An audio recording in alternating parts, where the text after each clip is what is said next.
Gayatri school Tavra ખાતે નવા વર્ષની શરૂઆત શાળાના વિદ્યાર્થીઓએ તથા શિક્ષકો દ્વારા સૂર્ય નમસ્કાર કરીને કરવામાં આવી હતી। ગાયત્રી સ્કૂલ તવરા ખાતે નવા વર્ષની શરૂઆત શાળાના વિદ્યાર્થીઓએ તથા શિક્ષકો દ્વારા સૂર્ય નમસ્કાર કરીને કરવામાં આવી હતી।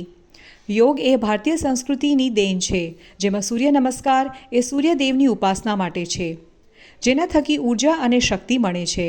આ ઊર્જા શક્તિ દ્વારા વિદ્યાર્થીઓનો આંતરિક અને શારીરિક વિકાસ થાય, હકારાત્મક વલણ અપનાવે તે હેતુથી તારીખ 1 જાન્યુઆરી 2024 નવા વર્ષની શરૂઆતના દિવસે સૂર્યના પ્રથમ કિરણ સાથે ગાયત્રી સ્કૂલના ધોરણ 1 થી 11ના તમામ વિદ્યાર્થીઓએ આ ઊર્જા પ્રાપ્ત કરી ભારતીય સંસ્કૃતિ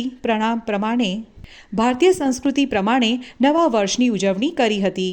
આ કાર્યક્રમમાં શાળાના ટ્રસ્ટી વિપુલભાઈ પાઠક, હેતલભાઈ પાઠક, શાળાના આચાર્ય નરેન્દ્રસિંહ નકુમ, શિક્ષકગણ દ્વારા વિદ્યાર્થીઓને નવા વર્ષ ઉત્તરોત્તર પ્રગતિ કરે તેવી શુભેચ્છાઓ પાઠવી હતી।